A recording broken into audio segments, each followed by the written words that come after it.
Our next candidate for governor is Scott Jensen.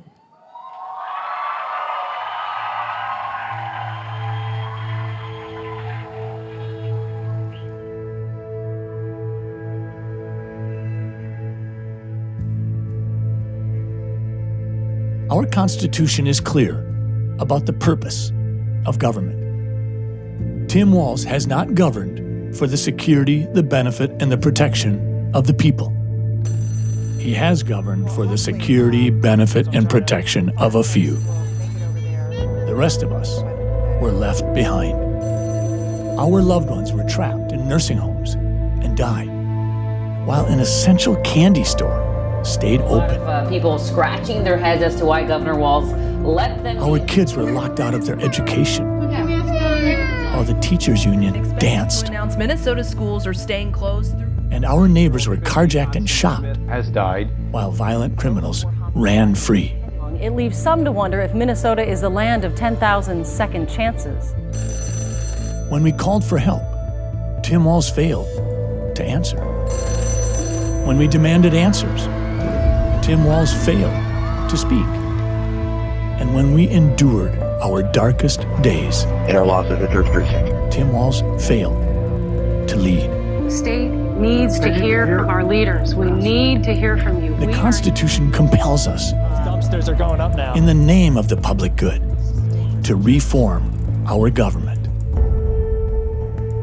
Tim Walz may have knocked us down, but we're going to get back up and lead.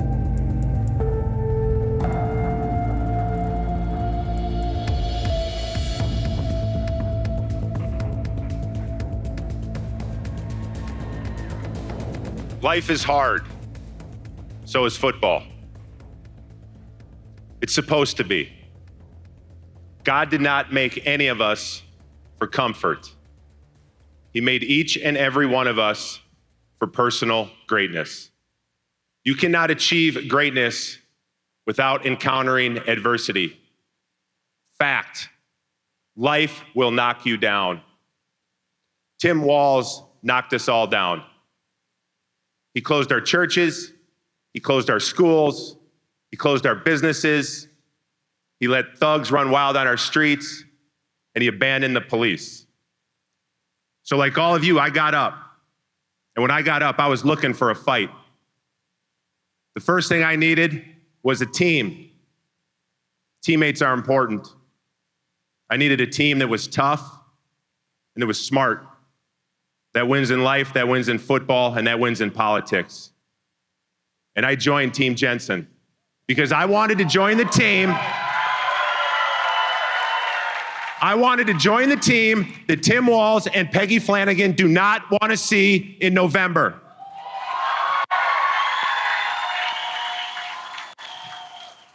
I entered the arena. And when you endorse Scott Jensen, you are not voting for a person. You are voting for a team. You are voting for a movement. And today, all of us are in the arena.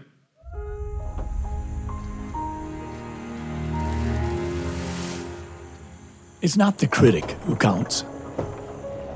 Not the one who points out how the stronger person stumbles. Or where the doer of deeds could have done them better.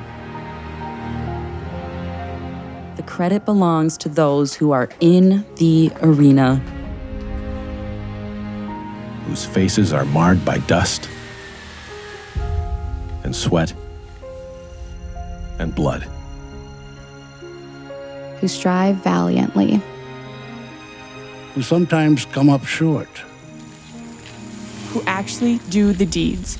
Who know the great enthusiasms and great devotions. Who spend themselves in a worthy cause. Who at their best know in the end the triumph of high achievement.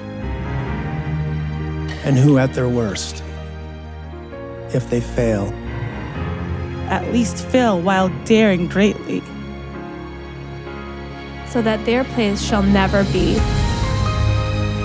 With those cold and timid souls who neither know victory nor defeat. Together, we will know victory.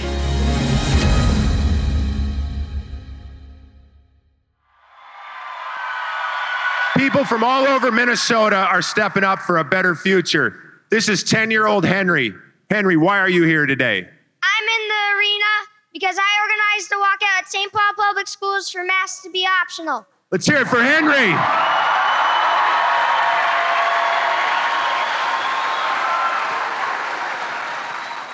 Hi, I'm Mary Jensen. I'm Scott's wife. And AK, why are you in the arena? I'm in the arena because I'm tired of the lies being pushed by Tim Walz, the DFL, the corporate media, that somehow, because of the color of my skin, I am oppressed. I'm not oppressed. All of you in here know that our Constitution guarantees us life, liberty, property, and the pursuit of happiness, but we need a leader that is willing to stand up and push back against the establishment. That leader is Scott Jensen. Melissa, why are you here? I am one of the many health freedom moms fighting to protect my children. What many people in here know is that Glenn Youngkin won Virginia in part by the mom vote. But do you realize that to many Minnesota moms, Scott Jensen isn't just a candidate. This is personal. He has delivered our babies. He is kind to our disabled children, and he puts his license on the line for all of us in this room. For over a decade, he stood by our side when nobody else would even listen to us. So yes, for other candidates, we will vote. But for Scott Jensen, for him, we will fight.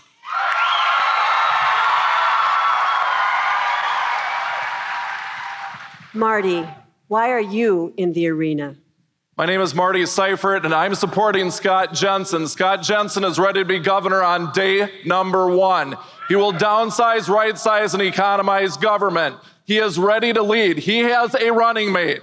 He draws the biggest crowds. He has raised the most money. And in independent polls, Scott Jensen is closest to beating Tim Walz. Now is the time.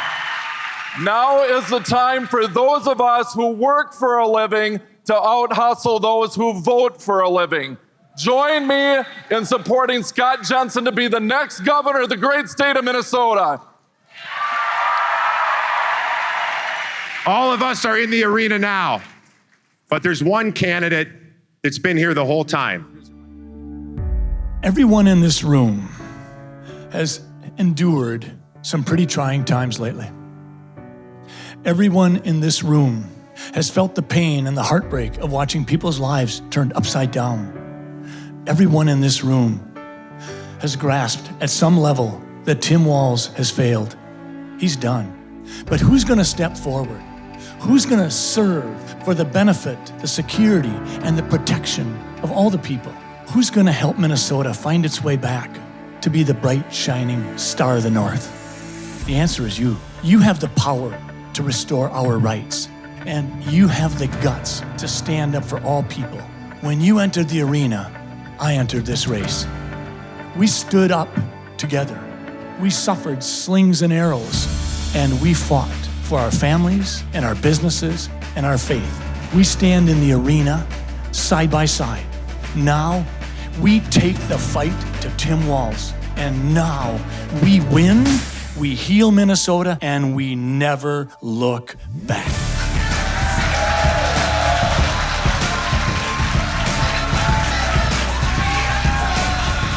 Republican frontrunner for governor, Dr. Scott Jensen. Leading the GOP pack, Dr. Scott Jensen, a clear favorite among Minnesota GOP voters. Scott Jensen, Republican from Chaska. Scott is going to become the next governor because of all of us. Ladies and gentlemen, the next governor of Minnesota, Dr. Scott Jensen!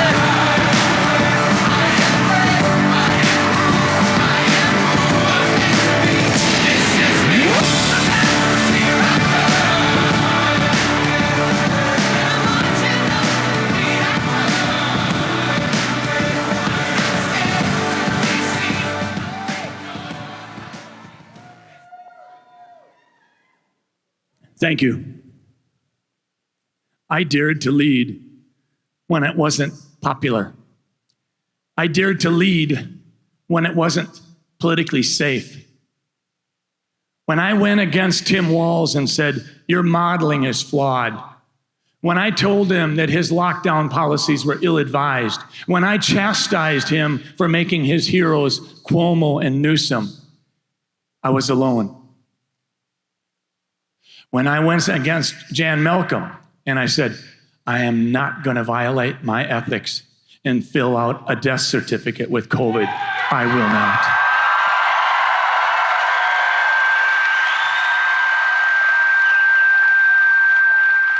It gave me no great pleasure to call Steve Simon out, but when you have the 8th Circuit Court of Appeals slapping him down, you find out that some 600 people are double registered, dead people have voted, and you have Democrats themselves acknowledging that voter fraud has occurred every election, then why in the world shouldn't he know what he looks like in stripes? Because if I'm governor, he's going to be accountable. Folks, we have all seen some devastating policies, and I submit to you that you will never forget what we did to the elderly and frail in the nursing homes. This will be a part of our legacy with COVID. We made these people die alone, and this is the only thing that no one wants to do, is we want to have someone there for our comfort. So let's get it straight. We're here in the arena tonight because of Esther 4:14. For such a time as this, you stepped up, we stepped up, we're in this together. We have stood up. We have stood up and we have suffered. We have suffered the slings and arrows over and over again. And we have fought for our families and our businesses, and we have fought for our faith, and we're not done fighting yet. Hebrews 4:14 says, hold fast to the beliefs you profess. Well, here's a belief that we all profess. Let's reject wrong and let's do right. Well, what does wrong look like? Well, wrong looks like the culture war that we're in the middle of right now. This is a war between good and evil. Let's not lose sight of that. And wrong looks like health freedom being taken away from us and people being fired because they won't violate their core convictions. That's just wrong. Wrong looks like when we tell a 6-year-old that they can choose their gender. We tell a 4th grader, these are the sexual positions that we utilize. And we tell a 16-year-old, it's okay to block your hormones. And if we need to do some surgical mutilation of your body because you're not comfortable with the gender you have right now, it's okay, we'll fix it. That's just wrong. Critical race theory is wrong. But frankly, folks, this is on us. If we were complacent, never again. The curriculum should be online, it should be free, and never again. We've fought before against Common Core and profiles of learning, and critical race theory has nothing to do with the foundational education. It's just wrong. It's wrong to double tax Social Security. It's wrong to stop people in the North from mining. Let the miners mine, let the farmers farm. It's wrong. It's wrong to fight the Constitution and to kick the Constitution aside. The Constitution is our document that preserves us. I'll tell you what's right. The first thing I'm going to do in governor's office is we're going to rewrite the emergency powers. We're going to pass constitutional carry, stand your ground, Castro Doctrine. We are going to get student choice. We are going to have voter ID. And we are going to commute Kim Potter's sentence in the first month. I'm asking you, embrace a winning movement. Say no to the sidelines. Let's take the fight to Tim Walz. Let's go get him. Let's unite. Let's win. Let's heal. And when we do, we're going to send a message to Tim Walz. And here it is, folks. Tim Walz, game over. You're done. Thank you.